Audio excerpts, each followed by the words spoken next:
done right, So yeah? this is the tempo, and this is the eighth rest.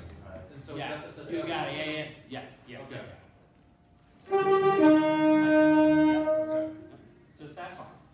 So you think, so you're right here. You don't want that to come in, so you're not gonna go. Right, you're just gonna lift. And you're gonna go, you're gonna think in your mind, you're gonna think 3, 4. Okay.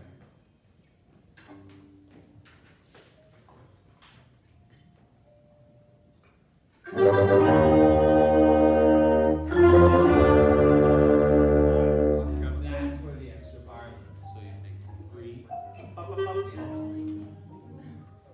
Ba, ba, ba, boom, boom. Now the question is, are you feeling? So how long are those fermatas? I'm feeling like kind of 2 on it. Okay, so Roscoe's gonna put 2 on each fermata, which means that in here he's feeling 3, 4. E and a 1, 2, E and a 1, 1, 2, E and a. All right. Okay.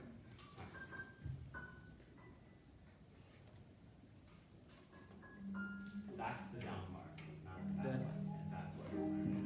That's Oh, the okay. pickup. That's the pickup of it. Yeah, Okay. which is why it's gonna feel funny too. It's just that's 1, 2. So this. Okay. So I just messed up. Okay.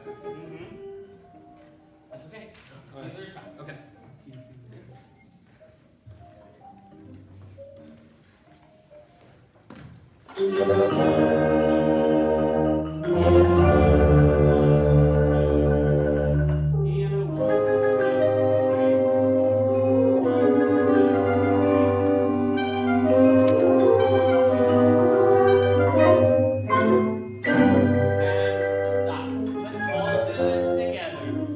Those of you who are holding a mallet instrument can turn it into your baton. Those of you who aren't, just use your right hand. If you have a bow, you can turn it into a baton. And we're going to all conduct and see if we can coordinate the difficulty that is this opening. It really requires practice because there are lots of moves you have to make. This isn't, and this isn't choreography in the sense that it's what's on the page that you're coordinating. You're not dancing to the music, you're showing people when to move. In our interpretation right now, fermatas will be worth 3 beats, which means that our first move will be up, down, E and O, 1, 2, 3, E and O, 1, 1, 2, 3, E and O, 1. Right? So we move on the 3rd beat because the fermata is 3 beats. Yes? Let's try it in really slow motion. I'm going to count you in, so I'm going to give you 1 E and 2 E and 3 E and 4 E and 1. That's how slow we're going to be. Here we go. 1 E and 2 E and 3 E and 4 E and 1 and 2 and E and 1 and 1 and 2 and 3 and E and 1 and 2 E and 3 and 4 E and 1. Got it? I think this is really difficult to do unless it's memorized. Let's try it one more time, a little faster. Right? Remember, this goes up on 3 in our version.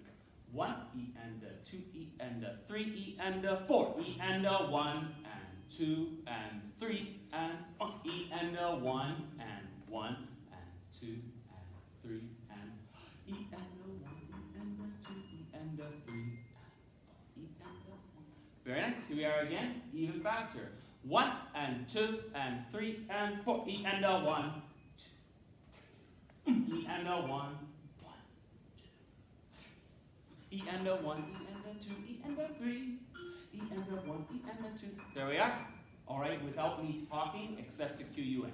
1 and 2 and 3 and.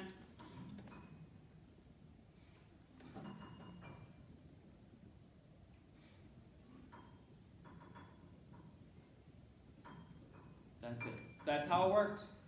Questions? It's not easy. And I'll tell you right now, from growing up listening to the piece, it still feels strange to me that the second fermata is longer.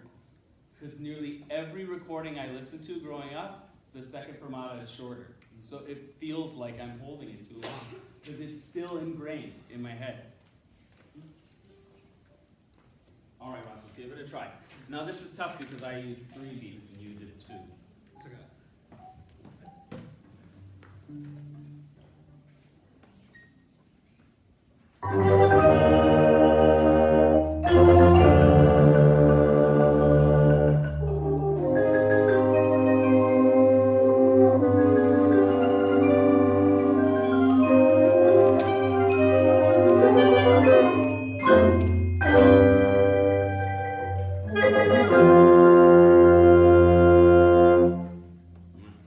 We got the extra beat at the end, Okay.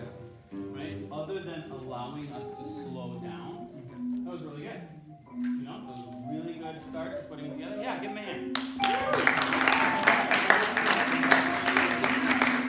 I want you to do it again without slowing down. Can we all agree that under what circumstances would you recommend following your ensemble?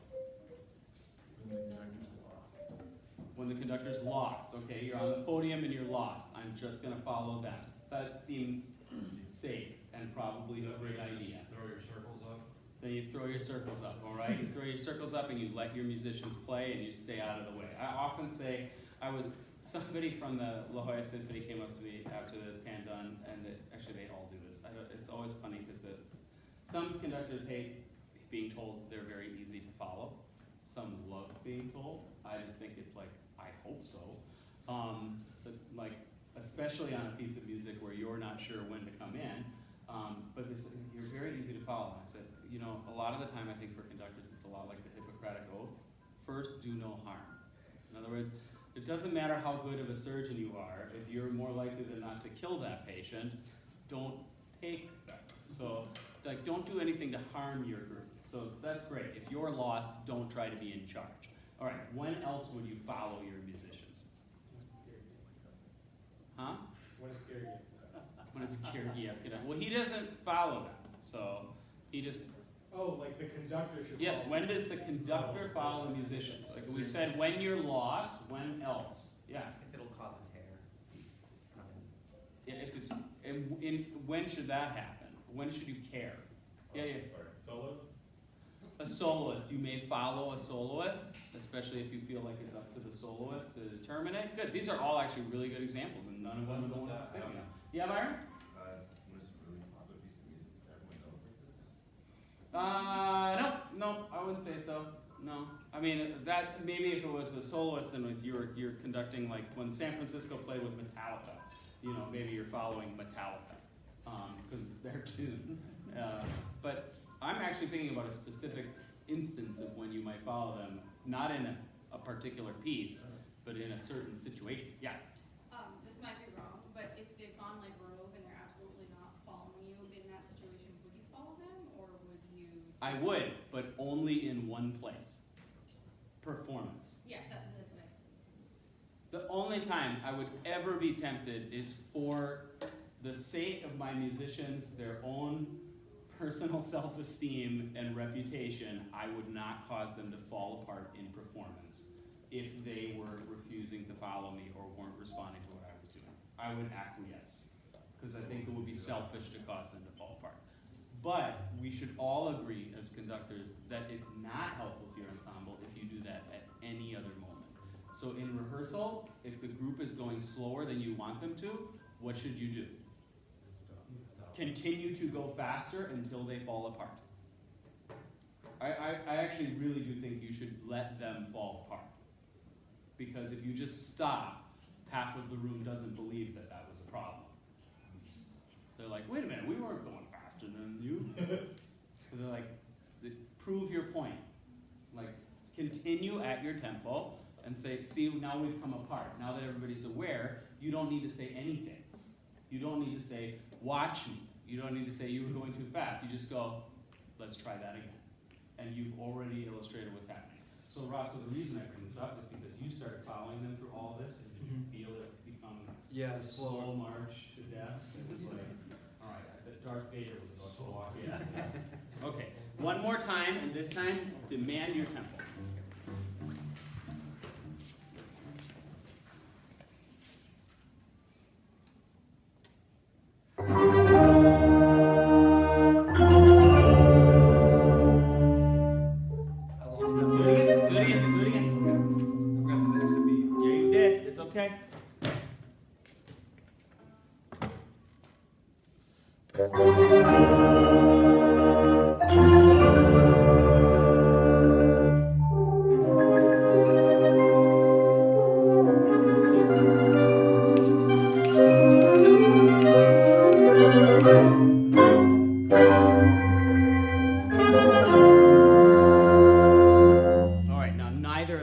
fermata set were long enough. Yeah. Unless you think they're supposed to be shorter. Do you? No. Okay, so don't do that anymore. Okay. The tempo was better.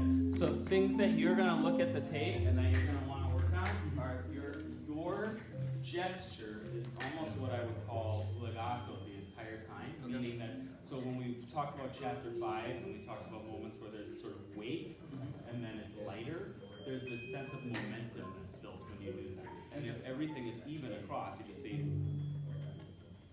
and there's not much impetus of will. It can be right, you can go like, but the next step to really help your musicians is this sense of like, you know, there's push, there's pull, you're going through space, but you're going through space the way physical motions actually do if they have momentum. Like you're throwing something into the beat and it's bouncing back. You're not just moving in weightless, you know, space.